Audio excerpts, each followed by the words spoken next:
Now let's add a little bit of detail on our cylindrical piece kind of behind that bar there. And so to do this, I want to kind of create a repeated piece kind of similar to what we did in a previous level where we duplicated something across to create this sort of detailed look, where we did with the solar array. So let's create, this time, a NURBS primitive. Let's bring in a cylinder. And let's go ahead and kind of bring it over here. All right, and so I want to kind of shape this a little bit. Let's rotate this 90 degrees in the Y. Get that. This is the seam. I want to get that out of the way. And then I want to add a little bit of shape to this. I can change the height of this and the radius. So let me take the radius down a little bit. And let's take the height ratio up a little. And then we can scale it the rest of the way. But I want to add a little bit of shape to this so it's not just a cylinder. So to do that, we're going to manipulate the holes, if you remember from the last level. So we're going to choose hole, and I'm going to select the two vertical holes on the outer side here, and let's just kind of push those in, and let's scale them in the X. Okay, so we end up with a shape that is kind of like that. So something just a little bit more interesting than just a strict cylinder shape.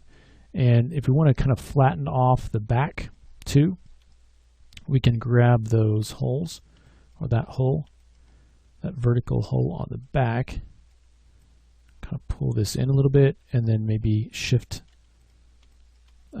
those holes back there.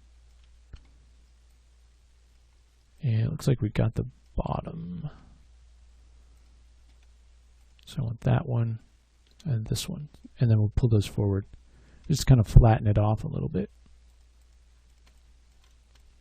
All right, and then we can decide what's the scale that we want this to be. So I'm going to scale this down a little bit, bring it forward a bit, and we can kind of test it just by hitting Control D to duplicate and seeing what that looks like next to each other.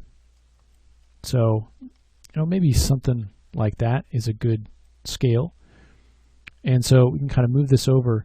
And right now, there's not a real sharp line here. And so I can come in and select those polygons. And, we're working here on a mirrored object. And so we just select one of these at a time here.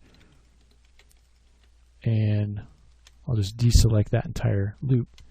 And then let's do an extrude and just add that new line in there. And that'll help to, when we smooth it, kind of make sure that that's nice and tight. All right, let's scale this piece up over here on one side until it kind of penetrates in. Okay, now looking at this, if we freeze this transformation and then duplicate, and we move it over to the spot where we want it, it looks like minus 0.7 is good. Okay, so now we'll go ahead and take this object. It's moving in we're going to be moving it in the Z direction. So let's go to Duplicate Special. And in the Z, we'll go ahead, let's reset this. X, Y, and Z translate. We'll go minus 0.7. And let's just add 15. Okay, now we don't need that many. So we can come in and now start to get rid of some of those extra ones. So basically that one, I think that one we can get rid of, and then the rest, so there's one extra out there.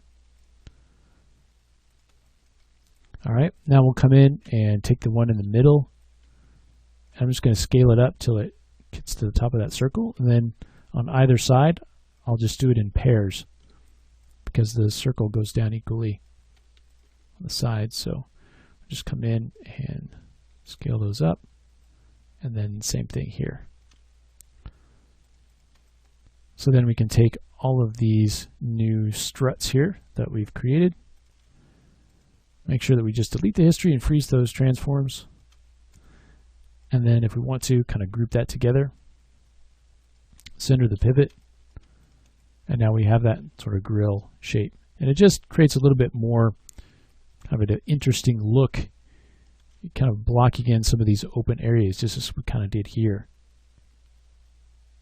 Okay, and we can copy that over to the other side, just as we did with the other piece, by taking this group, and now we've centered the pivot on this. We can call this something like grill. A lot of times I'll just make a temporary group by just grouping that grill group, Control D, negative in the X, freeze the transformations, and then you can always come into your outliner and drop them out of that temporary group. So selecting your grill, drop them out.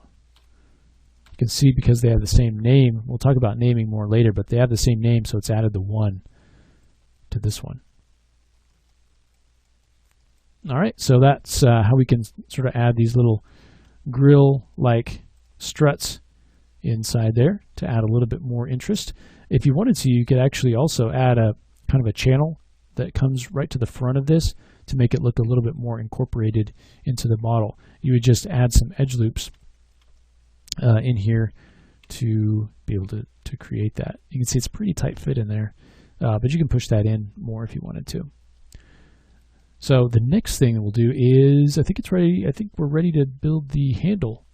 So let's go ahead in the next lesson and start to build out the basic shape of our handle. So we'll go ahead and do that next.